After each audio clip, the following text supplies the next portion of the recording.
Welcome to They Live by Film, a film discussion podcast focusing on the Criterion Channel and beyond. My name is Adam Lundy, and I am joined as always by my co-hosts Zach Bryant and Chris Haskell. How are you doing today, guys?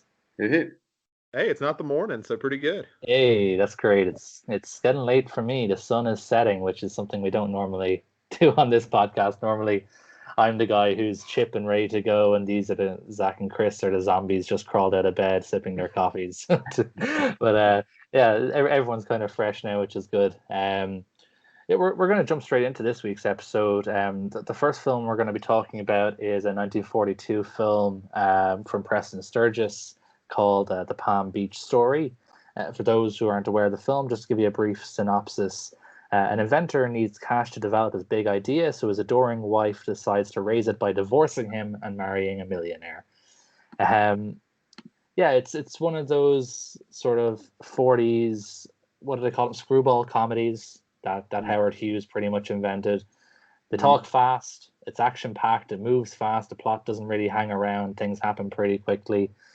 I didn't love this one as much as I like other screwball comedies. I do like screwball comedies for the most part. It Happened One Night, amazing. His Girl Friday, really, really great.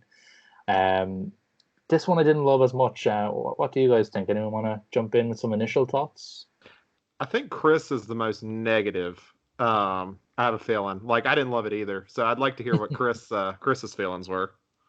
sure. I'll jump in. So, by way of objectively talking about the movie for a second, They Shoot Pictures has it at 388. That's very high. That's Where is so it on high. They Shoot Zombies?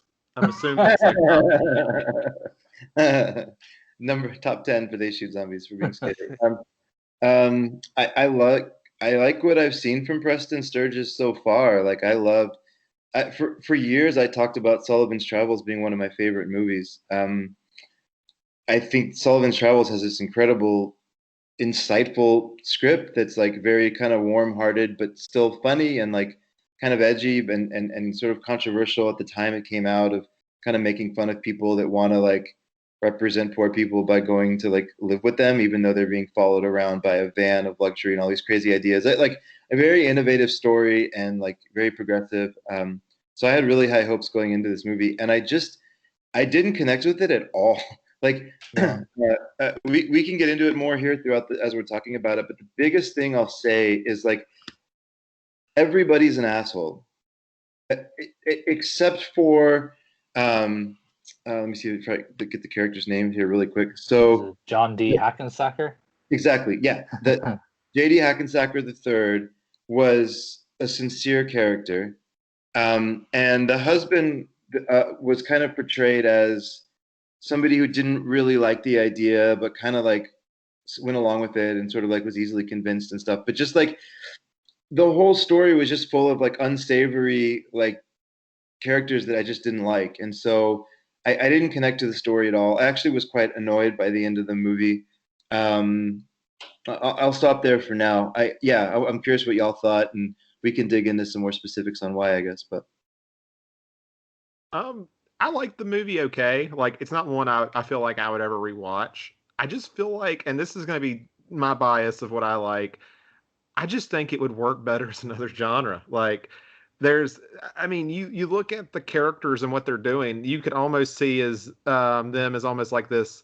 I don't want to say anti Bonnie and Clyde type because they're kind of like fraudsters in a way, but in a sense, they have this relationship that there's obviously like this she loves me not, he loves me not sort of thing, and I think that's kind of fun, and I think that could be interesting in a different genre that isn't just purely fast-paced comedy.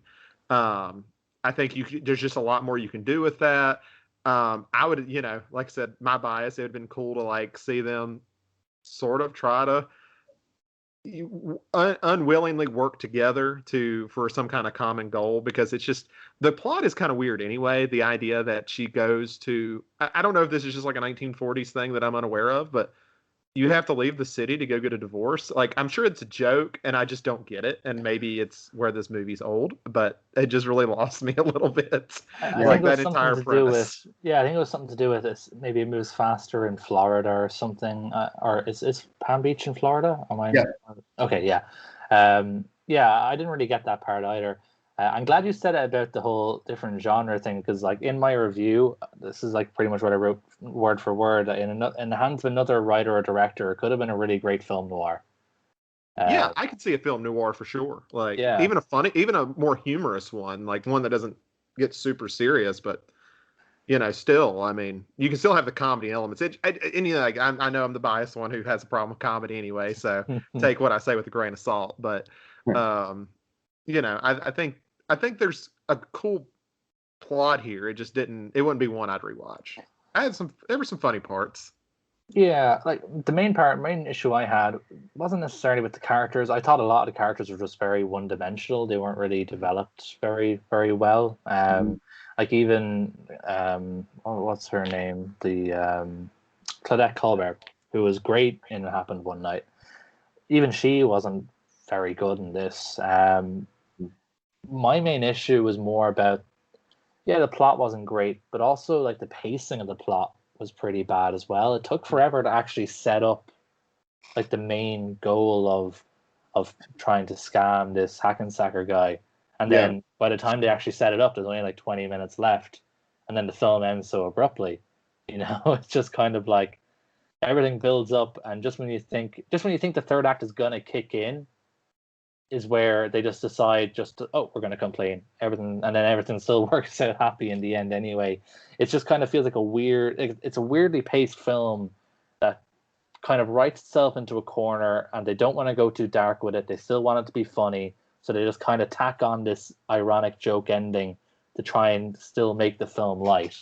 And yeah, that was my main issue with it. I just didn't really get the whole point of most of the plot.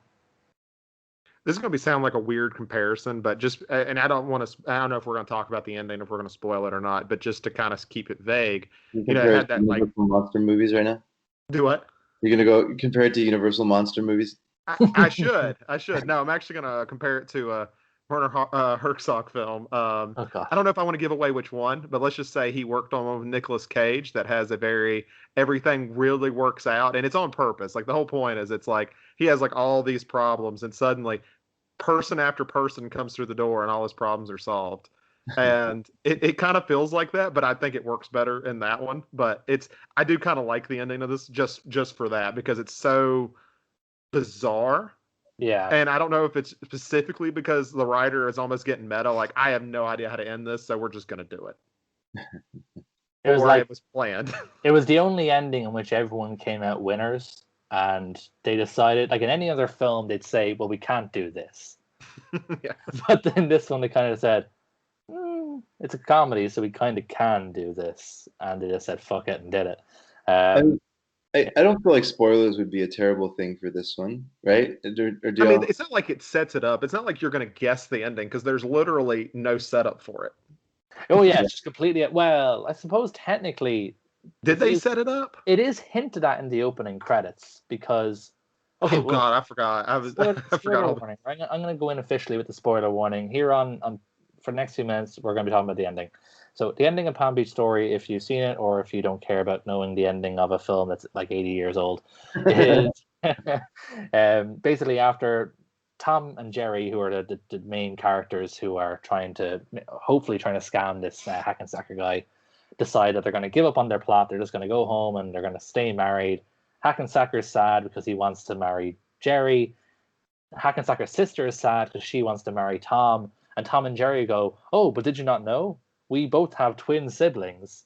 And they all just end up happy together with the two twins marry the two rich people, and then Tom and Jerry stay together. And at the end, it's all three of them in a chapel.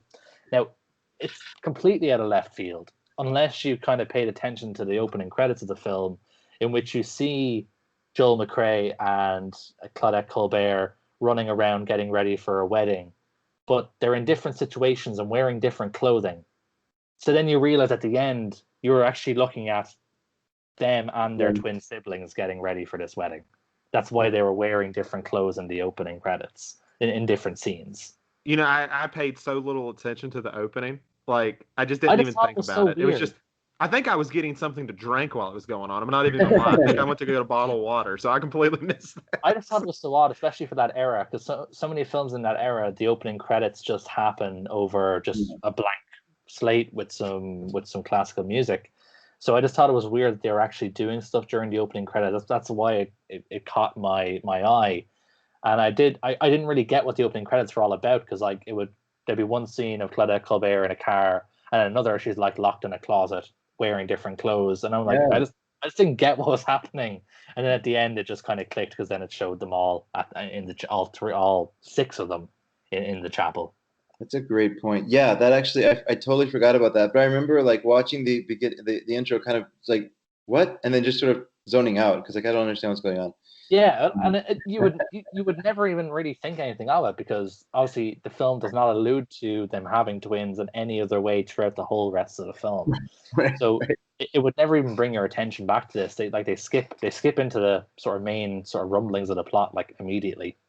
And Yeah. you feel like if you have identical twins and you're in this type of situation, I feel like it's almost a missed opportunity to already have them in the film and then to clear up who is who by the end. Because I don't know, I feel like that would, I don't know, maybe not. I just feel like that's kind of a better way to do a comedy skit like that, when you're going to use the twins at the end anyway, to Basically, what have you're them saying throughout the is film. they just need to take the plot of any episode of Sister Sister, and I've then never seen that, so that sounds great. Do that.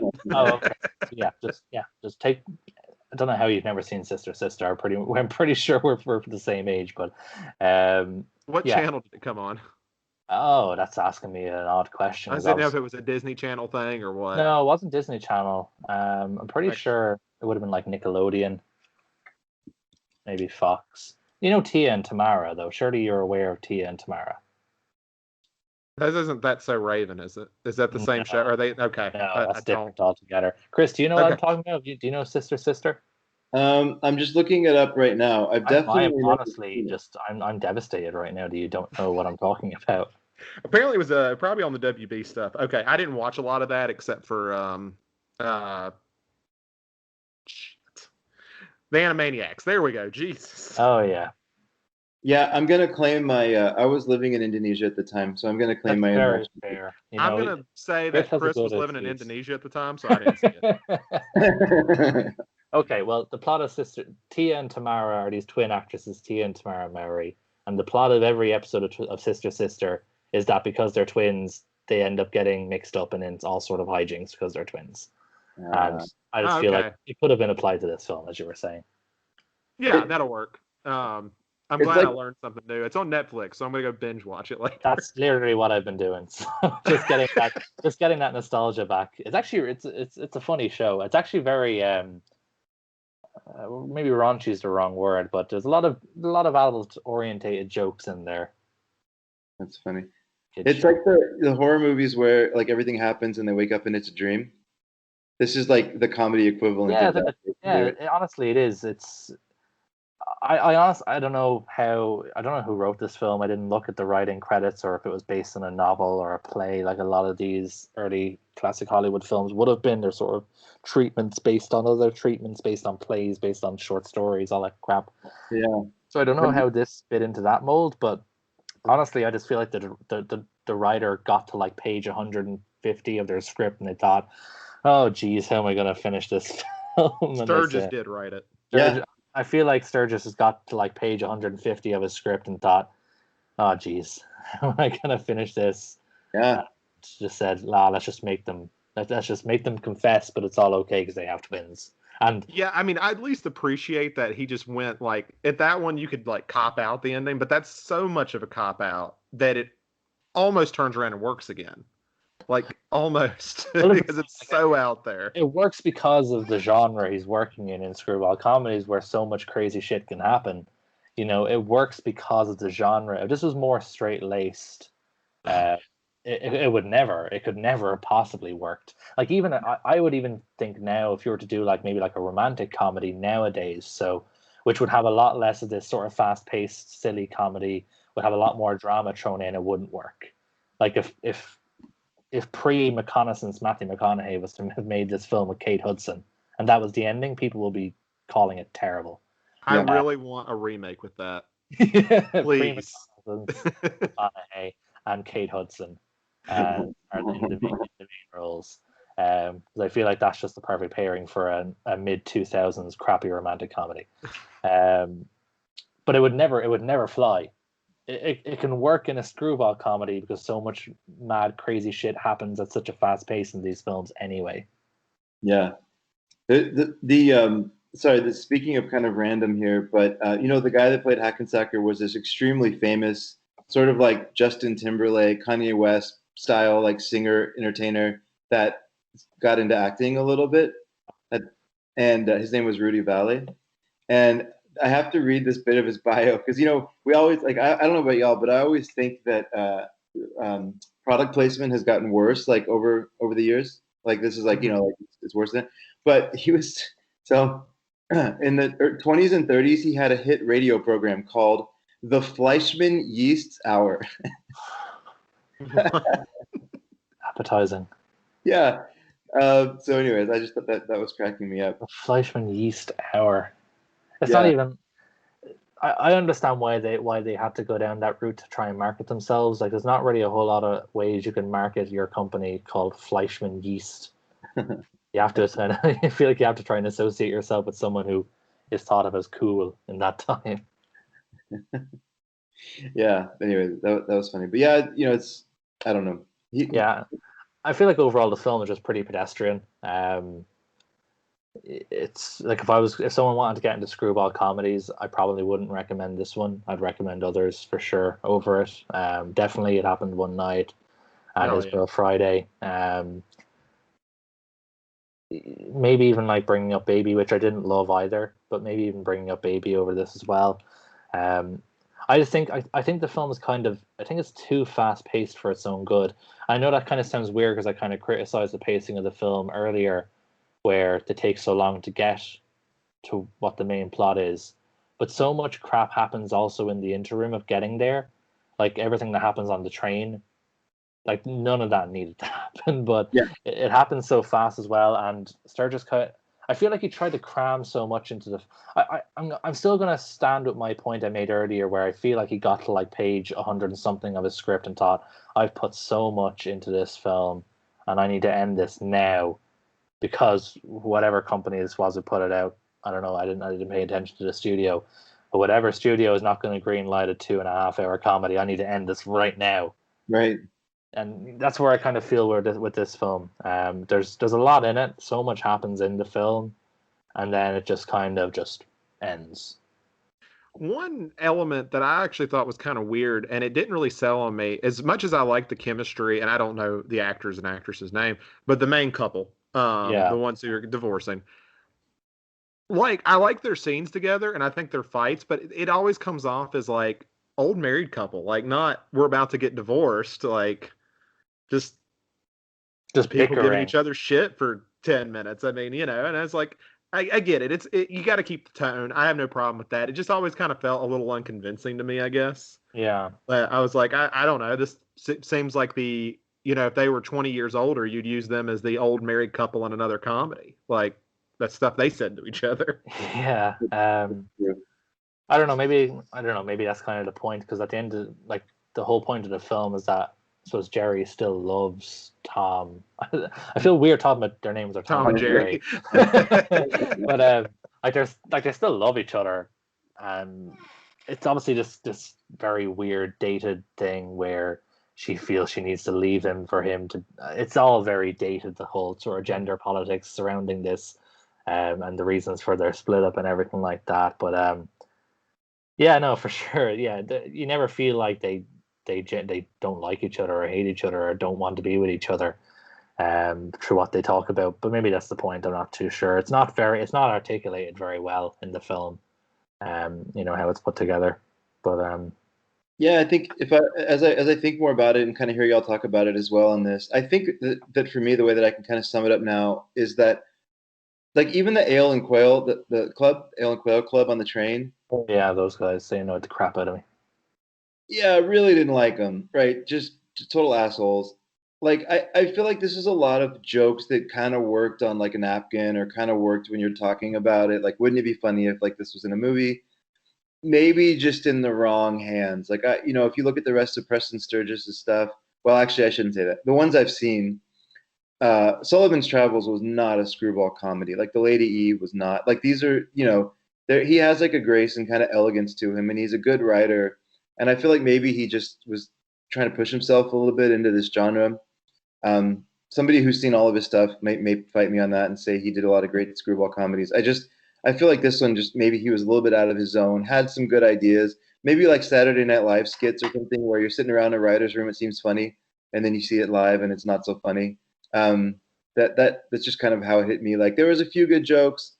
I really hated the character Toto, like the way that Oh yeah, yeah, I forgot all about him. Yeah, that his treatment is terrible.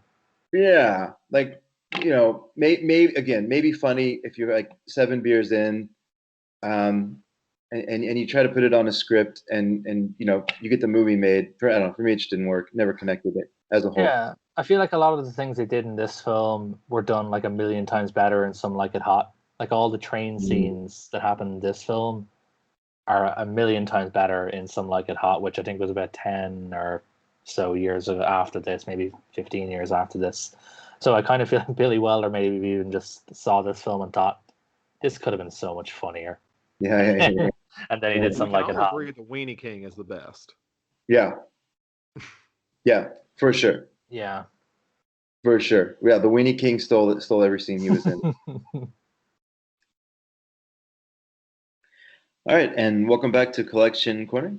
I feel fortunate and kind of excited. We get to do this 2 weeks in a row now. We've got some fun interviews coming up here in the next few weeks, but until we get them recorded and scheduled, we actually get to talk about what we've been collecting. Probably the biggest thing, I'll make it quick for me today. I was very excited. So I'm a subscriber to Vinegar Syndrome. I think I've said that on here before. And so one of the perks of that is I get early picking and shipping from the halfway to Black Friday sale. So I got it in relatively quickly. And there's the new titles that they put out, a couple box sets they put out, and they really went big on the partner labels. And then I was able to get some of their old Blu-rays like Dolomite, Death Row Game Show, Death Machines, like Death Force, Cutting Class. A lot of these Blu-rays that did not have slipcovers were on sale for like $7, which was great. So all in, I got well over 20 movies, which okay. Jeez. I hope your it, wife knows about that. Well, so I got it in. The sale happens in late May, and my birthday's June 13th. So I just happened to get it in around like June 9th or like 8th or 9th or something like that. And I was like, yeah, birthday present. So we opened it up on I waited. We opened it up with my 4-year-old on the actual birthday, which was fun. And he got to see some movies that had some lurid content on the covers. I was say, did you have bat pussy in there by any chance? No, not that one. But definitely, there's some ones where they don't shy away from on the covers from what's inside the movie. So whether it's like gore or like gnarly looking aliens or women of various layers of clothing, some funny comments from our 4-year-old. But a day later, he goes, "You really like movies, Daddy, huh?" I said, yes. That's sweet. Yes, I do. So super excited about that one. And then there's the Troma movies that Vinegar Syndrome puts out are nice. So I've got a few different Troma movies from them now. I got Flesh Eating Mothers was one of the ones I got in. And I think I've got 3 or 4 different Troma movies from them now, which is fun. I like that partnership. Do y'all know much about the Troma studio stuff? Only from what you've mentioned. So practically little, very little. I've watched some, not a lot, but I've watched. Kevin Bacon got his start there on Troma movies. Billy Bob Thornton was in an early one. They're just like cheap horror films, is it? Yes, that's cheap, a fair way. It's got its own identity. I guess it's hard to call it cheap. I mean, yeah, it is, sorry. I should probably clarify by cheap. I mean, isn't like just from a budget standpoint. Yeah, I mean, it's definitely like you can. There's that old thing like I can't define what porn is, but I can tell you when I see it. Troma is kind of the same way. Yeah. Okay. It's true. Like it's the kind of horror movie where like they'll take a baseball bat to someone's head, and right before it hits the head, they'll cut away to a watermelon with a smiley face, and the watermelon will blow up. So they do everything. Like they just get creative with the special effects. But James Gunn, right, the guy that did Hmm. Yeah. um, Guardians of the those movies, Galaxy. Yeah. he was a big trauma guy. That's kind of like the biggest sort of celebrity that came out of that. And they're about to remake Toxic Avenger. I think there's been some chat on the Discord about that, but I've heard that'll about be that. Yeah.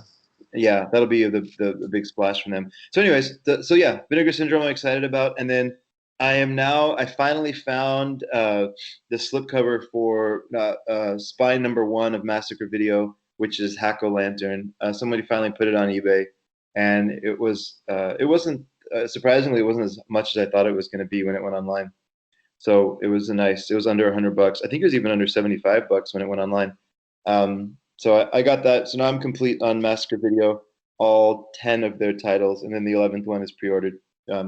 So those are the big ones for me. What about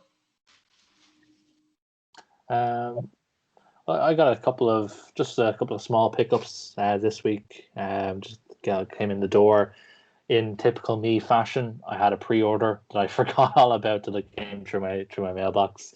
That was a Eureka release that came out for The Hands of Orlok. Nice. Really nice slipcover, special edition. I'd never seen the film. I'd meant to watch it when there was a load of German expressionist films on the channel last year.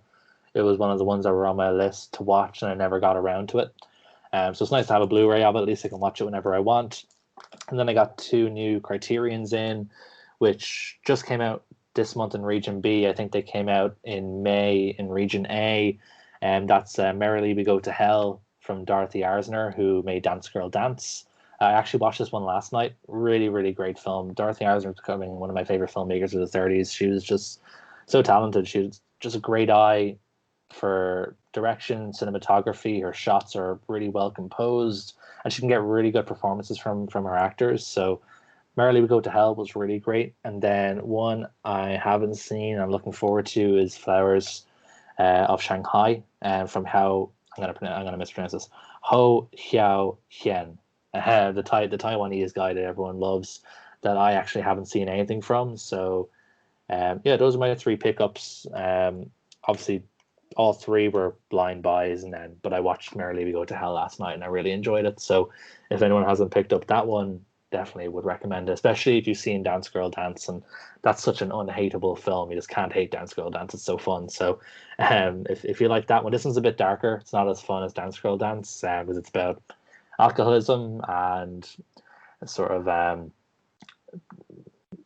what's the right word? Basically, yeah, just marriage issues, alcoholism. It's a sort of darker film that still has its sort of lighter moments, and it's just really, really well made. Great. Yeah, I might pick that one up. That one sounds pretty good. Yeah, it's great. I really recommend it. My main thing for this one has been obviously we're not video podcast, so I'll show you guys my Macabre Visions. So I'm excited. Oh man, the set looks really awesome. Yeah, it's great set. It comes with 9 of Bava's films, mostly his horror stuff. The only one it doesn't come with is Blood and Black Lace, which I have that one. I got that one as well. But this one comes with Black Sunday, The Girl Who Knew Too Much. I wonder where they got that name. Black Sabbath, Kill Baby Kill, Five Dolls for an August Moon, A Bay of Blood, Barren Blood, Lisa and the Devil, and Rabid Dogs. I have seen Black Sunday, and that's it. So plenty of stuff here to watch. It comes, every one of them's a separate disc, which I always really like. Not like 2 or 3 movies on the same disc. So they're all Cool. separated, has a nice book with it. Really excited to get that. Never want to look at that credit card statement again. So but it's there. Beyond that, actually today I was able to pick up Scream Factory's collection of The Fly and The Omen. I found them together. It was really cheap because I got it at a secondhand store called McKay's, which is only in Virginia and Tennessee, not Virginia, North Carolina and Tennessee. So I was able to find them cheap, and then I got the Leopard Man because of Scream Factory's super cheap on stuff right now for on Amazon because of the Amazon sale, which I have seen, but I don't remember it. So I'm gonna probably check it out soon, but nothing too major. But Well, obviously the Baba thing. The Baba Baba one's the set, big one yeah. for me. That's such an Everything awesome else looking is set. honestly because of the Baba thing. I can't get really much anything. Until 2022. Wrapped up for a few months now. Yeah.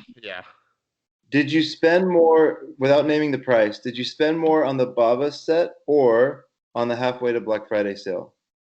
The Baba set. Which, yeah, Chris mentioned the Vinegar Syndrome. I did order from there, but because I am not a subscriber, I'm waiting on my order. It's great. I got 7 titles coming from that, so that'll be nice when it finally gets here. At least that one's nice. Like you've already paid, like you've already gotten paid since you got it again, so you feel a whole lot better. Like, oh, this just feels like Christmas. All right, and now we're going to be back with our second film. It is called Wolf's Hole, or in its original title, is that an I or is that an L? Vlichiboda, let's go with that. And then it's by Vera. Sound it out. I don't even know how to make that sound with my mouth. This is great podcasting. I'll jump in here and say anyway, yeah. Vera Chittilova. Do you know it? Vera Chittilova. Great, that sounds awesome. It's one of the odd times where it's you say it like it looks. Okay, because I was like, yeah. It is about a group of teenagers who are mysteriously invited to a skiing workshop in the mountains. There are 11 of them, but the camp supervisor insists there should only be 10, and that one of them is an intruder. So, what did we think? Since me and Chris are going to be fighting for who liked it more, I'll let you go first, Adam. Yeah. I really, really, really, really, really wanted to like this movie. I wanted to like it so bad. And I don't hate it. I just want to put this out here right now to start. I don't hate this movie under any circumstances. I think it's really fun. But it just doesn't click for me. I don't know. I just feel like there's a barrier in front of it. I just can't quite break through, whether it's me not knowing anything about the historical context, so I don't really get the subtext, or I don't know. There's just something about it that just doesn't quite click, doesn't quite resonate for me. Like when you read the synopsis there, that's from IMDb, I think that synopsis doesn't do the film justice as to what actually happens. It's a very, very, very basic summation of what happens in the film. There's so much context that you need to understand to really get a grasp of the politics that's going on beyond the film. Now, I know you guys are probably going to more focus on the genre element of its subversion of horror tropes, and that's cool. I like that part of it. But I just couldn't quite break through. Like when I first started the film, I think I was about 20 or 25 minutes in, and I messaged you, Zach, to say that you're going to love this film. And I think that was for me was that from the start, aesthetically, from a visual perspective and just the general vibe I got from the film, it was like sat in this weird gray area between like the sort of DIY-ishness of like Friday the 13th or Texas Chainsaw Massacre. It had obviously the snowy landscape of the Thing, and then it had this just sort of weird atmosphere that you'd see in Picnic at Hanging Rock. And I just kind of sat in between those three. But then it just kind of went a bit off the rails and a bit too crazy, and I found it hard to follow. So yeah, like I definitely don't hate the film under any circumstances, but it just didn't break through. And maybe from what you guys are going to say, maybe something will click for me, and I'll think back and like it more. But yeah, for now, it just didn't all come together. Yeah, I think I completely agree with you on like the F-13 aspect. There's one thing when I was watching it, and I don't know, it's been a few weeks since I know you guys watched it, but there's that scene where they have like a food fight. Yeah. And it's such a little odd. It's a little bizarre. It doesn't really do much for the movie, and it always reminds me of those like you were kind of mentioning DIY, the sort of horror film where you kind of just have a rough idea of a movie. And you're just kind of adding scenes. You're like, you know what? That would be fun. Having the kids have a food fight and then they have to clean it up. And it's like, it doesn't do a ton for the movie, but that's kind of how that feels. It almost has like this very loose feeling to it. And I could definitely see someone being almost turned off by that. Like, yeah, there's an underlying plot going all the way through it, but sometimes they're just doing stuff. Just Yeah, yeah, you're filling time. You're doing, like they're doing some camp stuff very rarely. Like I've never seen a movie about a ski trip where I think they went skiing twice. yeah, it's like the snake scene in Friday the 13th, where it Yeah, adds nothing, and I don't know even know why it's there. They just want Sean Cunningham just wanted to kill a snake and put it on film. yeah, That's the only why reason the not? shot exists. Yeah, Uh, what did you think, Chris? I actually, I think it was interesting from the horror perspective, but the reason I like it so much is the same reason I like Buñuel films, in that, or Fellini's Amarcord, in that there's like surrealism used to tell like a political story, and like a thinly veiled metaphor.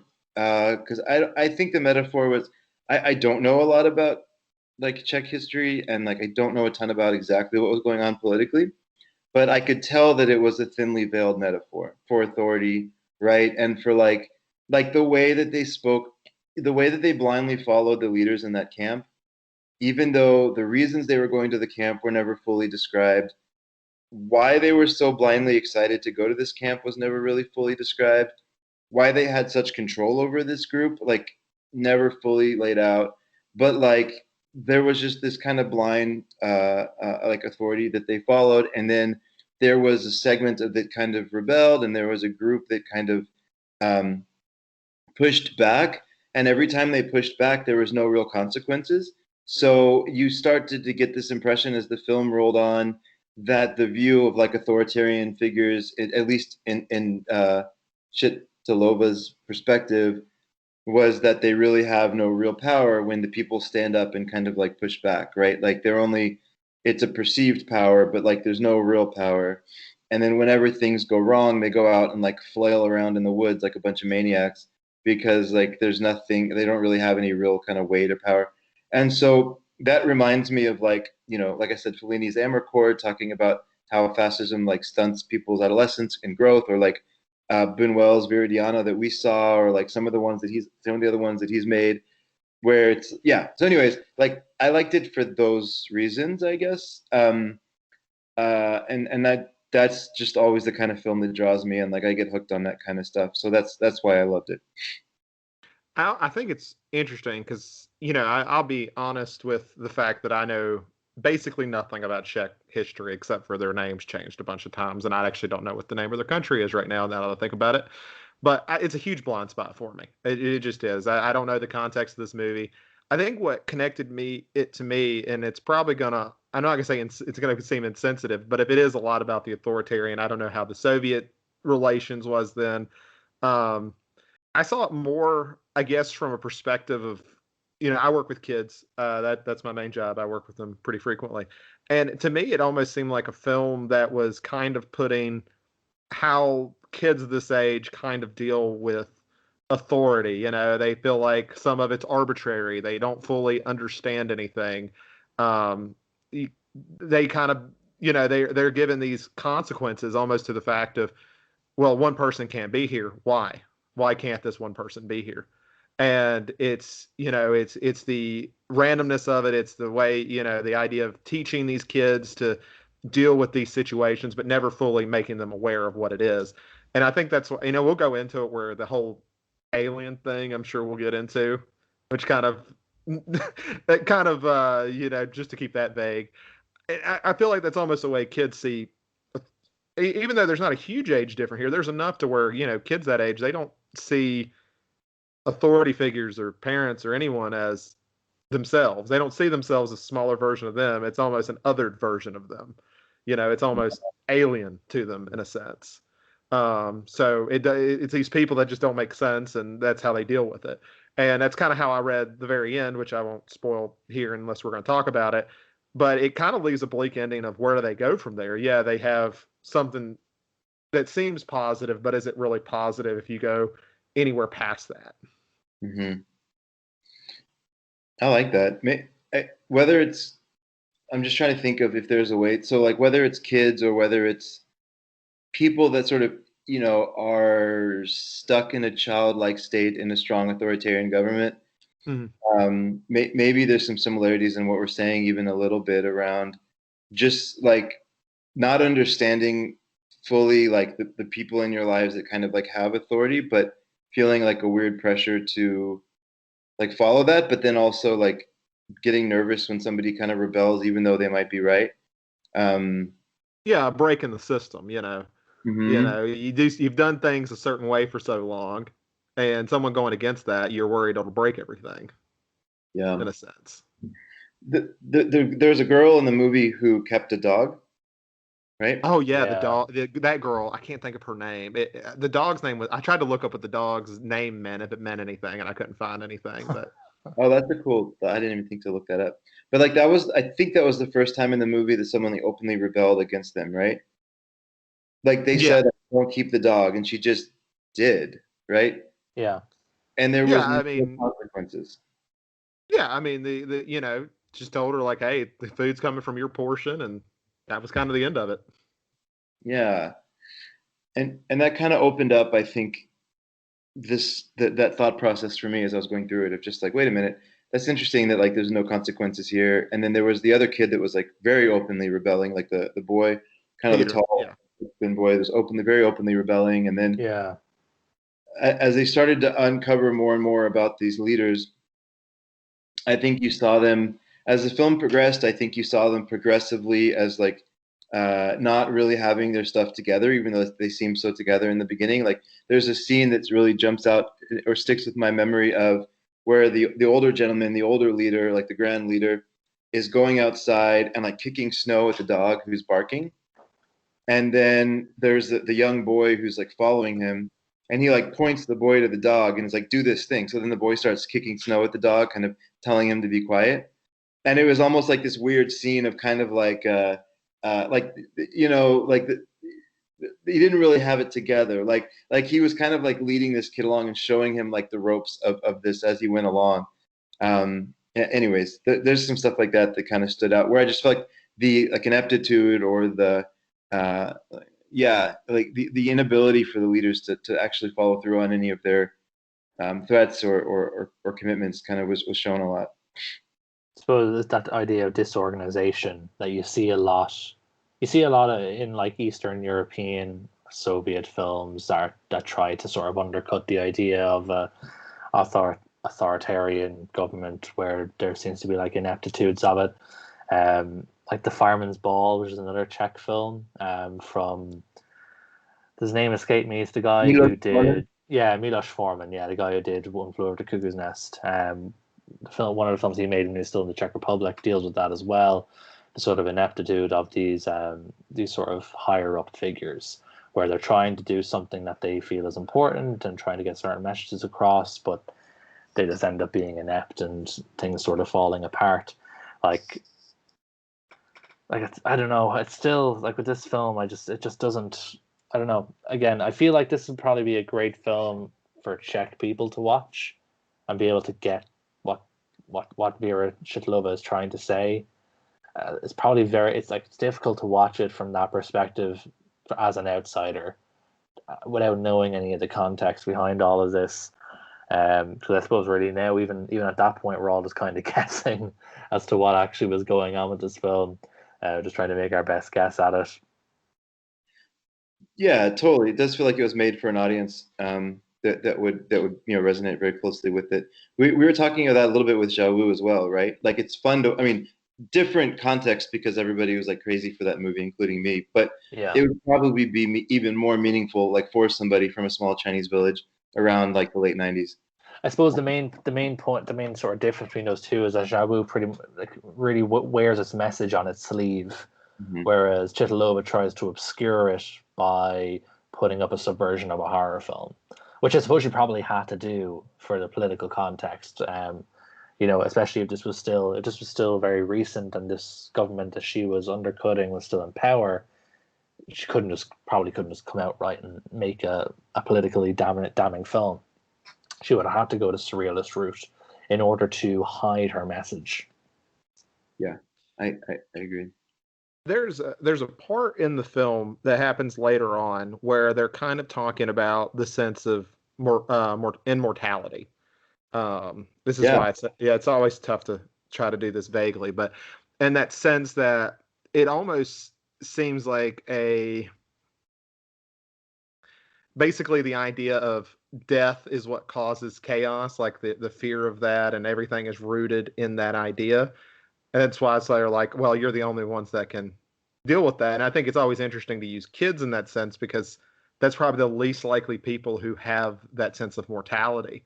You Mm. know, I even at 15, you have the idea of like, yeah, I know what death is. I know it's going to happen, but it's not until you're older where you're like, oh, that's going to happen. So I think it's interesting to use kids when you're trying to illustrate that point because they just don't have a true sense of that danger.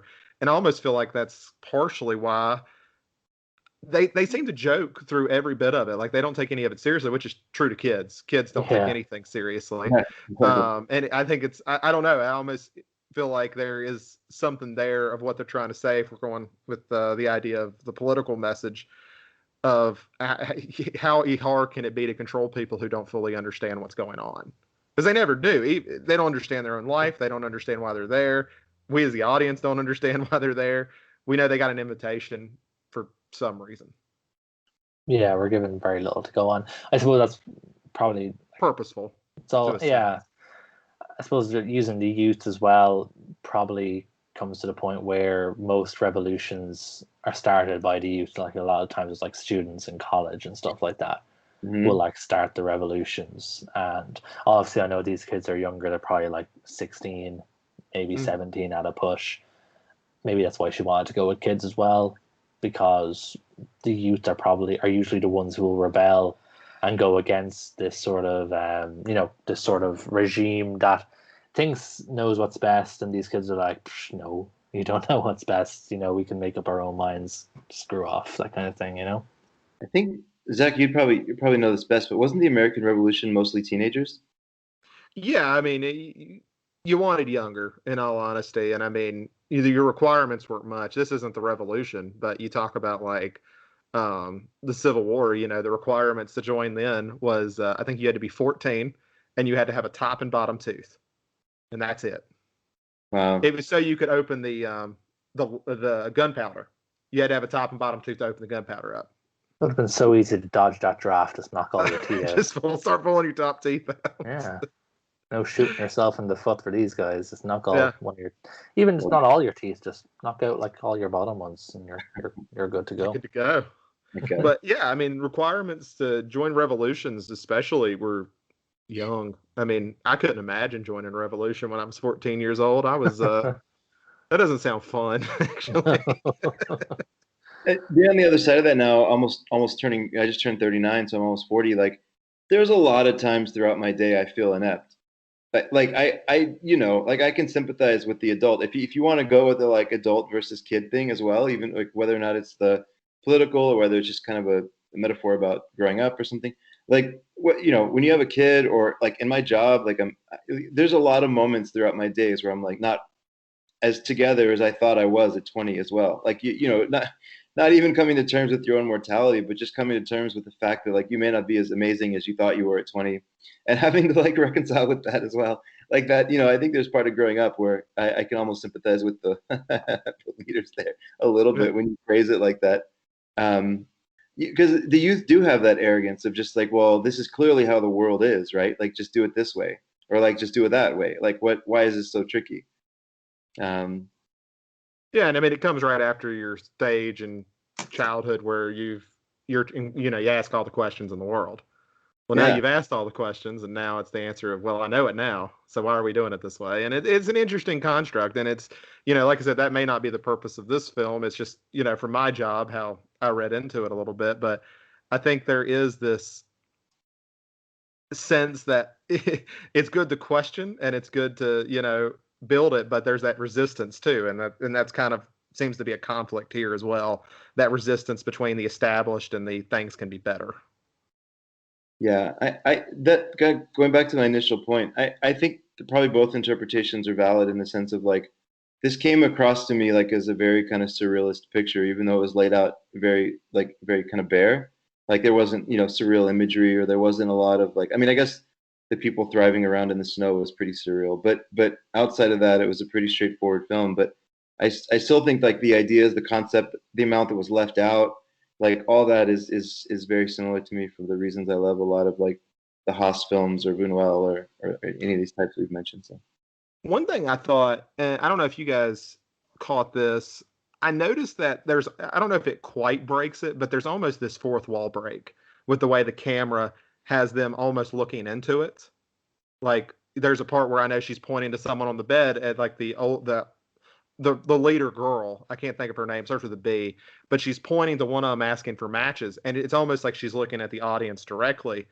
And then, of course, it switches to show who she's actually talking to. But it does that a few times. And in some points, it almost comes off as like a testimonial, almost like a diary, a momentary diary thing where they'll just look almost straight at the camera and say something. And I just didn't know if you guys had any thoughts on that. I just thought it was kind of an interesting way to go about it. And it almost felt uncanny in I was just a waiting. sense. I was just waiting for someone to do like the Jim Halpert half smile right. face. Yeah, that didn't happen though, so I was very disappointed. I thought this was going to be the Czech version of The Office, but apparently it wasn't. But no, I didn't catch that. In all seriousness, I didn't actually catch that. Well, it's been a few weeks since I saw it now, but I don't recall catching that. But it sounds cool in that respect if you're looking at it that way, that they're talking maybe directly to the audience, asking certain questions of the audience, sort of putting the onus on them, especially when you're making such a political film. By doing that, you're putting the audience, the onus on the audience for them to really think for themselves as to what they think about what's going on, rather than you getting just sucked into the picture and thinking, what's character A thinking about character B? You're putting the onus on the audience and making them think, okay, well, wait, what do I think is going on? What do I think about this character or that character? that makes me think of Funny Games. Have y'all seen that? Yeah. No, I haven't. Sorry, neither anyway, version. Without spoiling anything, that was one of my favorite parts of that film. Is they like bring the audience into their malevolence, their mischief, and like you don't want to be in as the audience. It's not like you want to be doing what they're doing, but they use the fourth wall, I think, in a really creative way in that movie. But yeah, anyways, like I don't know. Yeah, I like where y'all are going with that. I guess I didn't pick up on it either, but I like where that conversation's going. That's super interesting. I forgot to mention this in the beginning. It's not on the They Shoot Pictures master list at all. I noticed on shocked. IMDb it only has like 400 and some ratings. Like, is not widely seen. Sure, 439. I'm pretty sure Letterboxd is even lower. I'm just gonna double check. It was very low from what I saw. Let me look.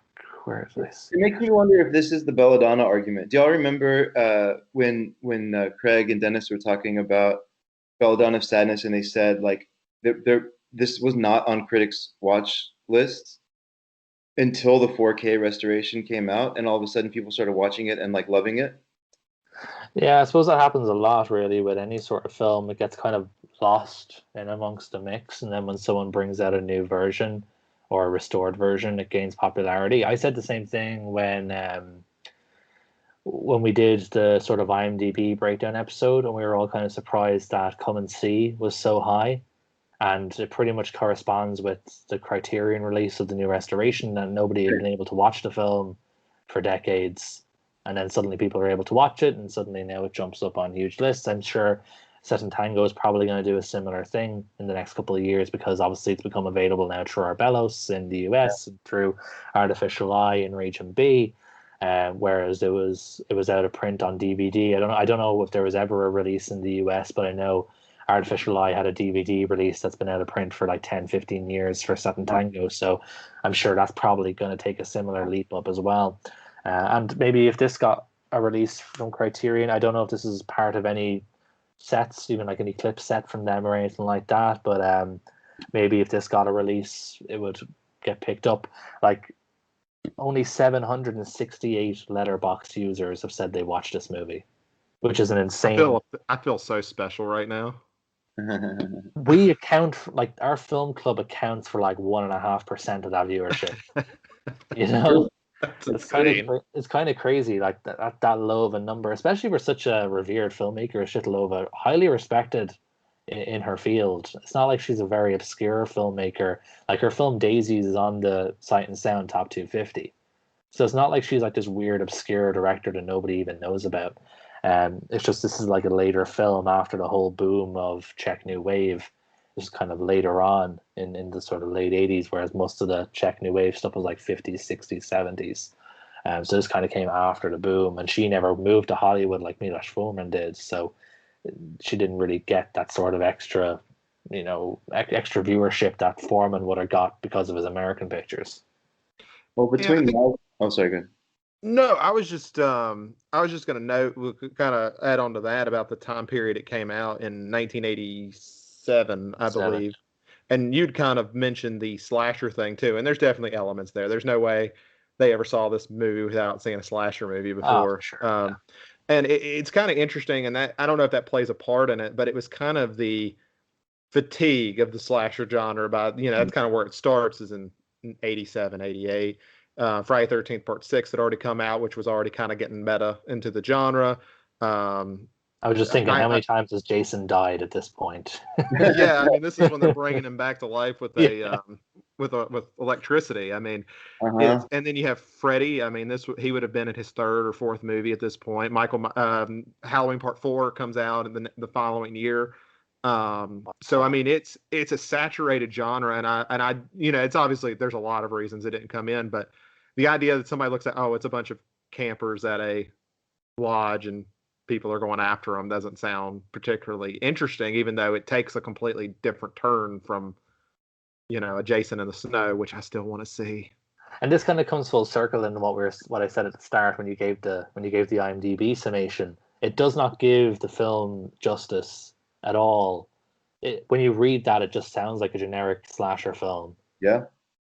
When it's as far away from that as you can get, really, while still retaining some of the some of the atmosphere of a generic sort of slasher film, where it always takes place in a very specific kind of location, like Camp Crystal Lake or in Haddonfield or in your dreams with Freddy or, sleepaway camp or whatever. It has that kind of generic location. All these teens go and there's a mystery, but it moves away from that so swiftly.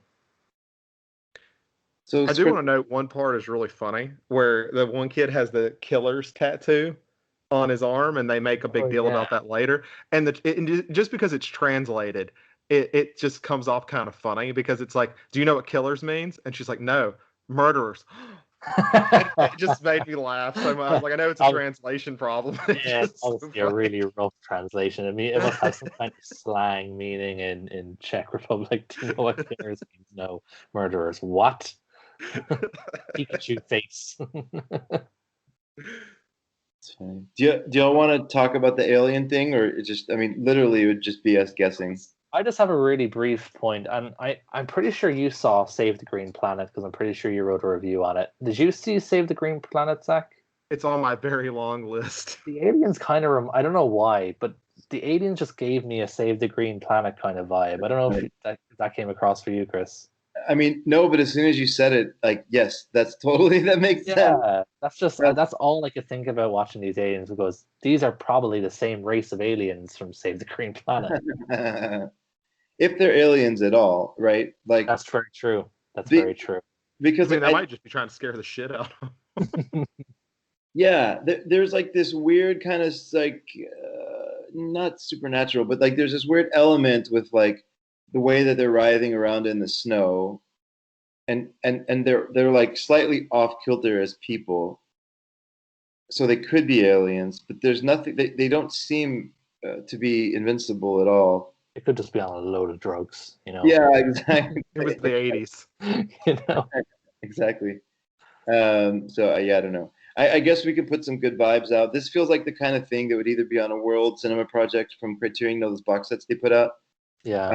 Maybe one of those. If there's like a Czech box set that's put out, possibly a Chitolova one. I just did a quick check, and I think she has 16 features and some other TV documentaries after that. So it feels like within the range of something that could be a mega set one day, possibly. But otherwise, it has like Grasshopper Films or Milestone written all over it. So I hope between all that, somebody could pick it up. It would be cool to have people talking about it. I think it's a film that people would like if they saw it, or at least remember. Chris, I'm curious, since you liked it quite a bit. Adam, I know you liked it as well, but I don't think it ended up on your top 10 for what we've done in the club. For Where did sure it end not. up on yours if you do that, Chris? I haven't actually. Well, did I rank? I don't know if I've ever actually put together a formal ranking on that. But um, this film club has honestly like some of the films I really loved that we've seen. Like Panic for me is really high, right? Like Once Upon a Time in the West, super high. I don't know. Just trying to think where this would fit. It's probably between 10 and 20. What are we up to now? Like 49, right? This next Yeah. one, 49. 49 is the next one. Yeah. It might be They're almost worth. at a year. It's crazy. It might be worth putting together a top 50 or something, just because that's like we're at that landmark now. It's probably between 10 and 20 for me, I guess. What about you? I actually have it at 3. Wow. That's awesome. Yeah, Zach, it's you're Night gonna of the hate. Hunter and then Woman in the Dunes are my top 2. Nice. That's Zach, great. you're gonna hate what I have above this film, man. If you have Fat Girl, I think we should just end the podcast now. Fat Girl is like 5 spots above it. Oh my God. And I this bet was it's the above last. Images too. Oh no, not a hope. Cool. So we're ending now on any other business as we normally do. Just a quick segment at the end of the podcast, just to highlight a film we've watched recently that we like. It doesn't have to be Criterion, doesn't have to be technically good, just something we want to give a shout out to. I'm gonna hop in this week. Just gonna talk about a film that I know you guys probably liked, and it was a film that was picked pretty early in the film club. I think I watched it. I say I think, but I was pretty sick that week. I had the flu. And I'm like so certain I watched this film, but I remembered nothing about it. I didn't even put it in my rankings for the film club stuff we've watched so far because I didn't want to do it a disservice. But I watched it again this week, and it's Videodrome from Cronenberg. Honestly, like I'll be honest, I did not have high hopes going into this film. It sounds trashy. I heard Cronenberg's weird. I just thought it would be trashy, and it's like so far above that. It's just a really such a well crafted film. Cronenberg. I honestly, and I kind of feel like I'm talking down about him, but I don't want to seem like that.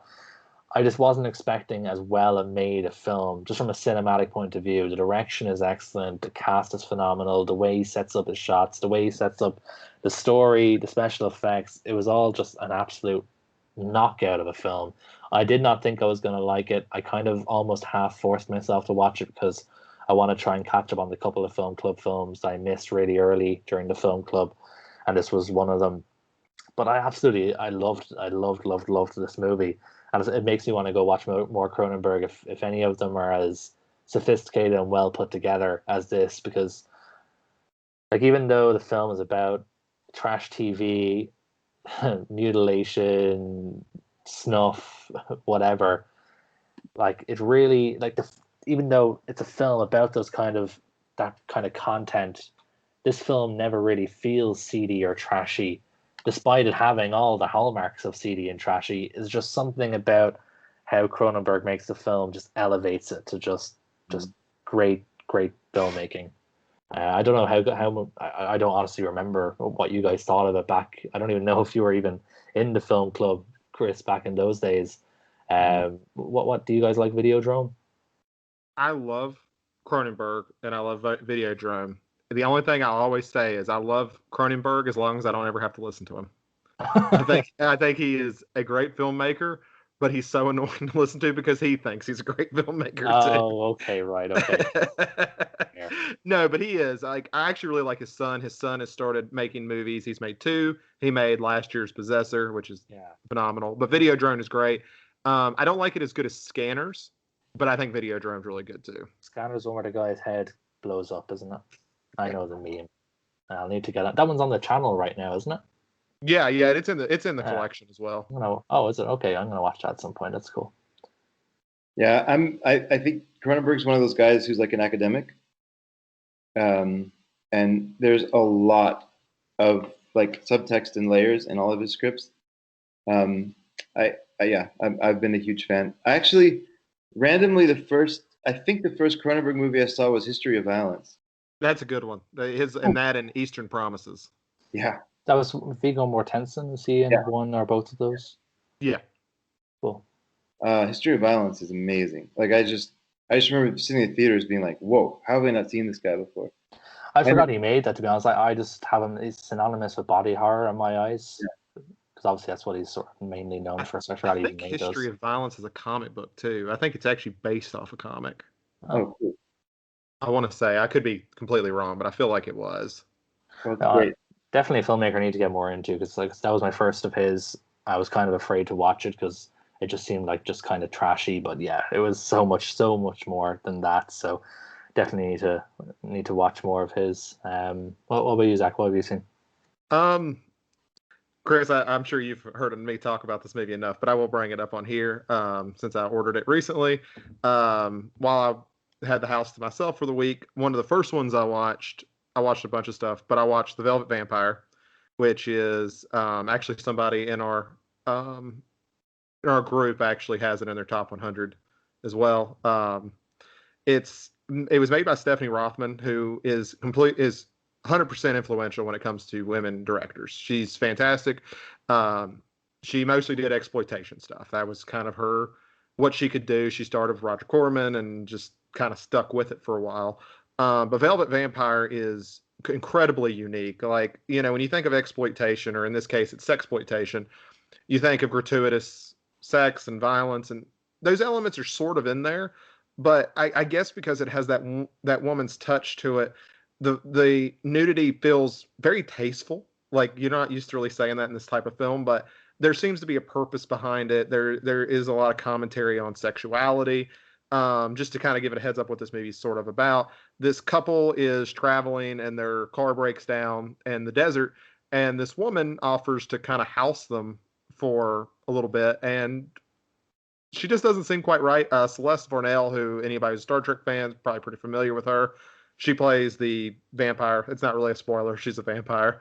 But absolutely phenomenal movie. It's very enjoyable. It's free on everything all the time. Like, if you have Tubi, I don't think you have that in Ireland, Adam, but there's usually No. something it's on for free. And sadly, the Scream Factory Blu-ray is outrageous because they only made 1,000 copies, but that's neither here nor there. And I recommend people get into her anyway, especially if you're in more of an exploitation mood. And I know now why you waited for while you had the house to yourself to watch those kind of films. Okay. Right after Bad Pussy. yeah, that was first, obviously. Double feature. Daughters of Darkness was next. Yeah, exactly. Cool. So probably the one I want to talk about. It's been a little bit watched fewer movies this week than I would normally, just for some personal stuff that was going on. But I saw. So y'all know that I've gotten really like deep into the partner labels of Vinegar Syndrome, like the ones that are coming on to their partner labels, growing number of partner labels, and Utopia has put out some super interesting either documentaries or docufiction. Mm-hmm. And they've gotten a hold of a couple films that like really blur the line between documentary and fiction. And I just saw the next one in their line. Let me just double check really quickly that it's Utopia. Yeah, it is. Okay, great. So it's called Crestone, and it's a movie that was made and it's really recent. Yeah, 2020, and it follows these SoundCloud rappers that go out into a city called Crestone, Colorado, and try to set up this sort of like community, like a cult almost. They try to set up like a little commune of like people that want to like support each other. There's this vision of like kids growing up together and people sharing, and like it's one of those type of kind of communities that has a lot of good intention. Um, but it's done. Like the founders are all young, like stupid men. They're like stoners and like whatever. But like they're not the kind of people that like should be leading cults and like communes and stuff. They kind of have this vision to do it with like no real plan of how. And so they get out there and they're like scrounging for money for food. Like there's this one scene where the guy brings back a little pack of bologna and like they fry bologna on a dirty pan, and there's no silverware, so he has to pick it up and turn it with his hands, and they serve it on dirty plates. And it's just like like these are not the people that should be leading a revolution. And but their heart's in the right place. They're interesting characters, and as the movie goes on, you get to see kind of like the that thing that people talk a lot about of like Instagram versus reality, and you get to see sort of like the perception they have in their music videos and the way that they portray themselves versus like everything that's going on behind the scenes. Um, it's really well made. I think there's a few pieces I don't like. Like I don't like the narrator. I don't like the way that she kind of narrated the movie. But outside of the narration, it's a really well told story. Very interesting characters, and it's possible that even some of it is fiction. Like there's some things that don't really match up as a pure documentary. So there's kind of that intrigue around it as well. So yeah. Anyways, Crestone from Utopia is probably one I'll talk about. And then, oh, really quickly, I saw Aliens 3, and I don't get why people don't like that movie. It's not that bad. Did you watch assembly cut or regular cut? Just theatrical cut. I don't know. Really? Okay. I don't mind the theatrical, but the assembly, definitely watch the assembly cut. Like dumb premise, right? Like, yeah. Like the premise is dumb. Totally not tied to like the Alien franchise in the sense that like it takes you to this kind of weird place of like an all-male prison and a weird spirituality like kind of things, and like just I don't know, that part of the movie didn't make sense, but like the execution of it and like the ending has a very Terminator 2 style ending. I don't know, like it's basically Terminator 2. Yeah. We just needed Ripley to give a thumbs up as she was going down, and it would have just that would have been, or no, get the fucking chest burster to do it.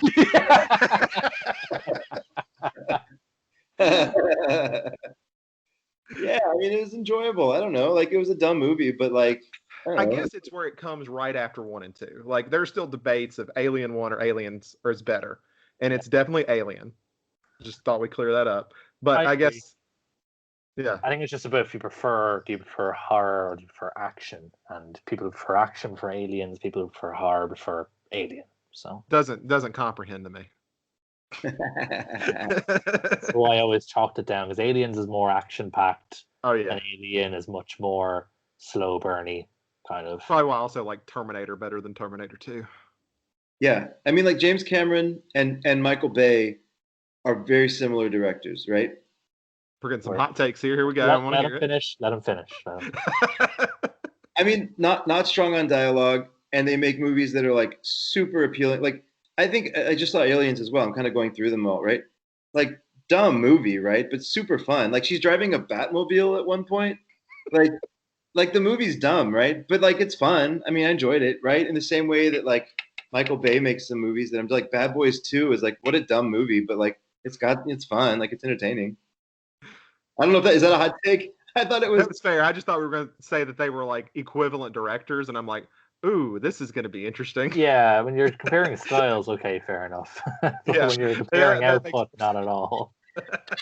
I mean, I've never liked Michael Bay at all, and like the more James Cameron stuff I watch, I'm not sure how I stand on him either. Like, I know he's like got the highest grossing movies ever and all that stuff, but like I think he's more of like a technician, right? Like he does these amazing like innovations in technology that people use, but is he a good storyteller? Like I don't know. He's an incredibly overly simple storyteller. That's the way I've always kind of looked at it. Like his stuff is incredibly basic. I mean, cool ideas. You look at Terminator, but what is Terminator? It's a slasher movie with an android. Yeah, like it's super basic, but I love Terminator. I really do. And the way he, his is the one where like if you listen to his commentaries, incredibly fascinating guy. Like how he comes up with stuff, and it's like you're right. Technicals. You watch Titanic. He built 80% of the fucking Titanic to film that movie. That's awesome. Yeah. It's an incredibly basic story of Romeo and Juliet on a tragedy. Yeah, Avatar is Dances with Wolves in space. I mean, exactly.